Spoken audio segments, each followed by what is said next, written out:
Halo halo, selamat siang. Apakah layar aku udah nampil ya share screen-nya?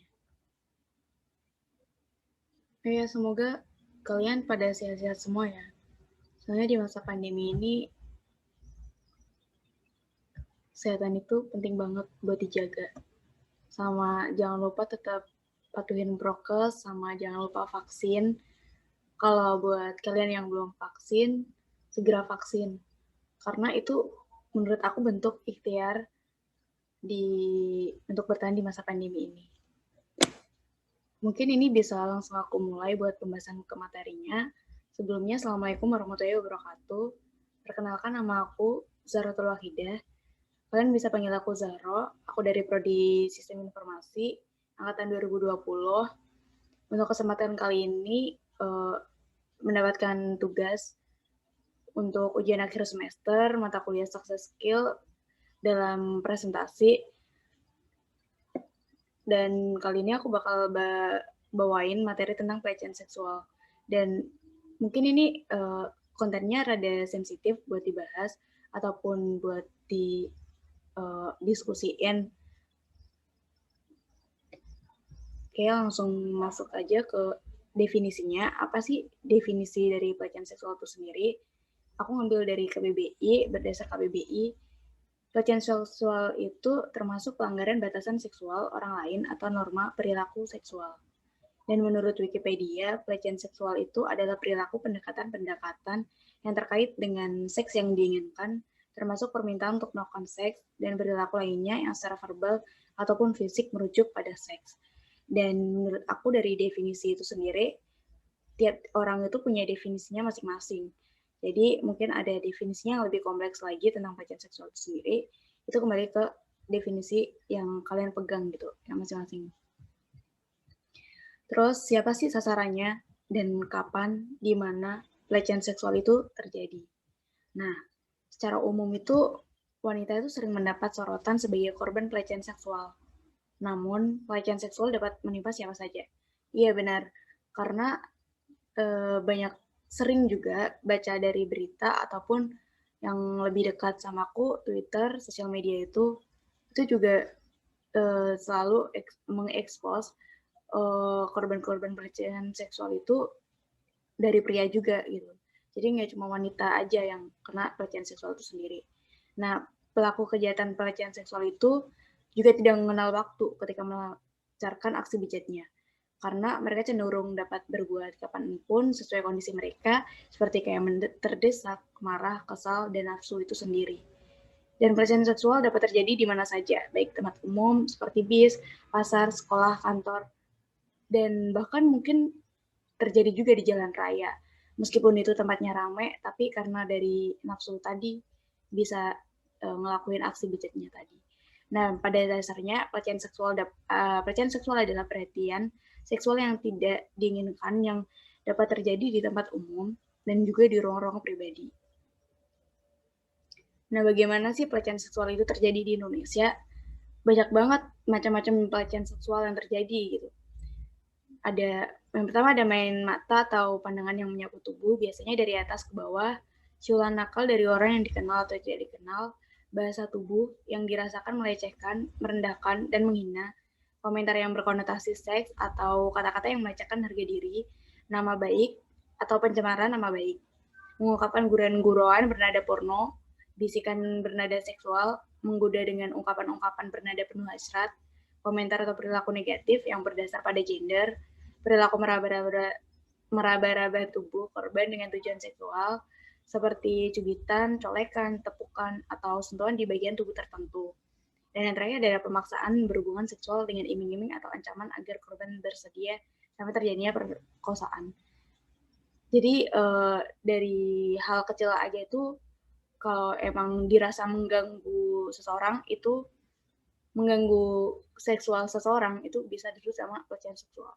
Buktinya siulan nakal dari orang yang dikenal atau tidak dikenal itu juga termasuk pelecehan seksual. Berikut juga aku berikan data-data. Ini aku ambil data dari tahun 2019 sampai tahun 2020 kejadian pelecehan seksual yang ada di Indonesia. Ini ada dari BBC News. Ini dari artikel dari Universitas Indonesia juga.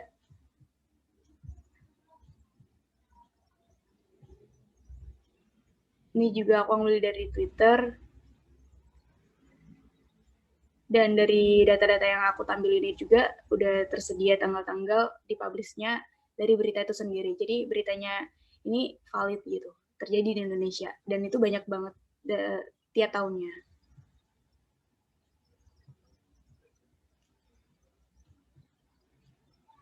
Nah, kenapa sih masih banyak pelecehan seksual terjadi di Indonesia? Dan presentasi ini aku buat itu juga buat memenuhi mata kuliah pendidikan Pancasila. Jadi ini materi ini agak bersinggungan sama Pancasila ya. Nah, kenapa sih masih banyak pelecehan seksual terjadi di Indonesia? Karena itu jadi salah satu bukti nyata lunturnya Pancasila.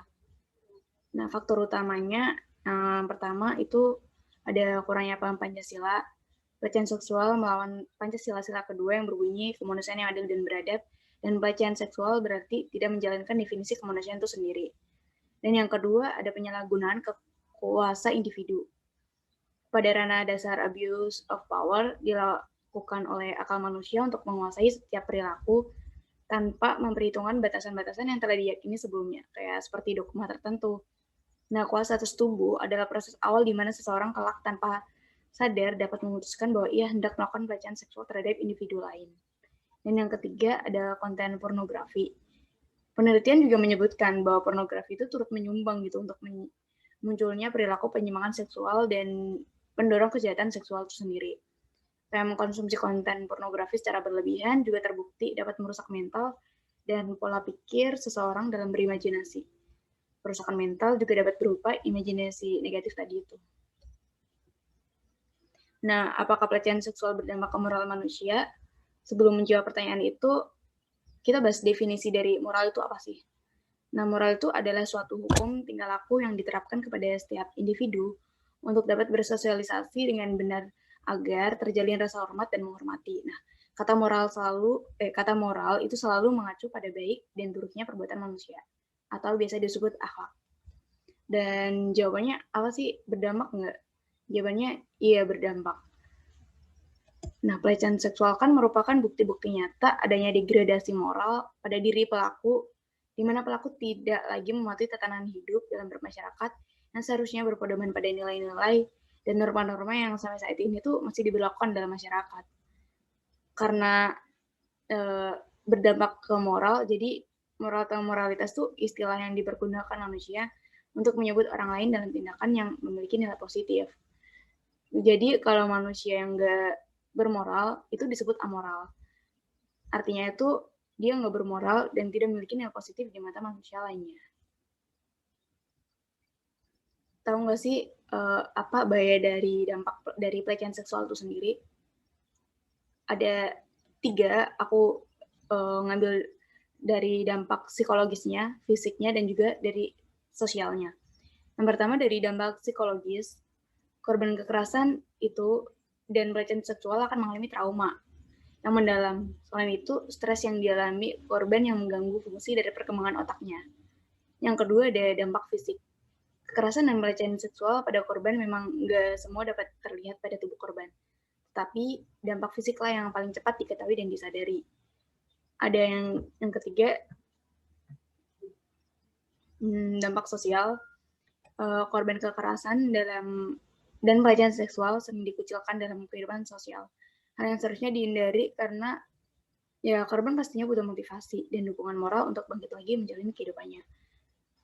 Nah, mungkin ini sih dampak, ya semuanya pasti dampaknya berat gitu. Maksudnya dampaknya itu sangat berdampak, tapi yang ngebuat seorang korban itu merasa dia itu lebih apa ya, lebih ngerasa nggak aman gitu, ataupun lebih merasa lebih traumatis itu ketika si korban mencoba untuk speak up, tetapi biasanya dari netizen atau masyarakat sekitar itu malah memberikan judgmental gitu. Jadi kayak bukannya malah disupport buat bangkit dari traumanya itu, tetapi malah disalah-salahkan gitu. Padahal yang namanya korban tetaplah korban gitu. Dan kita kan juga nggak tahu kan gimana ketika kita ketika seseorang mendapatkan pelecehan seksual, reaksi-reaksi buat untuk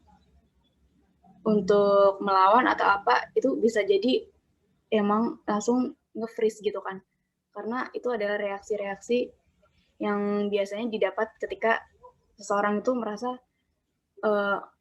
nggak mendapatkan hal-hal yang nggak seharusnya didapat. Jadi kayak tiba-tiba nge-freeze atau kayak kaget nggak tahu harus ngapain, bisa juga langsung kayak bahkan teriak aja kayak nggak bisa kan. Tapi jadi makanya namanya korban tetaplah korban gitu, dan itu harus dihindari sih, untuk mengucilkan seorang korban dari kehidupan sosial. Nah, bagaimana sih solusi mencegah terjadinya pelecehan seksual? Yang pertama itu ada dokumentasi. Nah, dokumentasi dan seorang korban kan nggak mungkin kan ketika udah terjadi pelecehan seksual atau kekerasan seksual, si korban mengambil dokumentasi untuk dirinya sendiri itu kan sangat peluangnya tuh, maksudnya kemungkinannya kecil kan. Nah, itu dokumentasi nggak selalu harus foto, tapi bisa juga dengan reaksi, misalnya berteriak, kayak agar orang-orang sekitar tuh bisa menyadari ada yang salah dan bisa menjadi saksi. Yang kedua itu ada lapor ke pihak berwajib. Lapor ke pihak berwajib itu kayak membuat laporan resmi di kantor polisi terdekat. Jika kepolisian mengabaikan laporan, bisa membawa laporan kalian ke tingkat yang lebih tinggi, yaitu ke Polda. Biasanya untuk laporan-laporan itu dibutuhkan kayak dokumentasi dan sebagainya. Nah, makanya kayak dari reaksi-reaksi yang berteriak tadi, itu bisa membuat apa ya, dari kejadian itu kalian bisa memiliki saksi gitu dari kejadian itu untuk bisa diterima kasusnya ketika dilaporkan. Dan yang ketiga ada speak up. Korban diharapkan speak up atau berbicara di sosial media apapun agar tidak ada korban selanjutnya. Jadi kayak sanksi sosial dari warga sosial media itu juga bisa membuat si pelaku jera atas perilakunya. Tapi nggak hanya itu, ketika si warga dari sosial media itu memberikan support kepada korban, itu juga bisa membuat si pihak korban juga untuk menguatkan emosionalnya dan juga merasa aman kembali. Dan yang keempat ada pengesahan RUU PKS. Nah, adanya RUU PKS ini juga memberikan payung hukum terhadap kejahatan kekerasan seksual di Indonesia, termasuk pelecehan seksual. Nah, pentingnya pengesahan RUU PKS itu untuk membantu korban pemerkosaan untuk mendapatkan haknya. Jadi, si korban pelecehan seksual ketika ada RUU PKS, dia akan merasa terlindungi dengan adanya payung hukum yang ada di Indonesia itu. Dan ini berikut aku juga lampirkan data-data, bukan data tapi lebih ke dokumentasi dari aksi demo untuk pengesahan RUU PKS yang terjadi di tahun 2019. Mungkin sekian dulu pembawaan materi dari aku, kurang lebihnya mohon maaf, dan wassalamualaikum warahmatullahi wabarakatuh.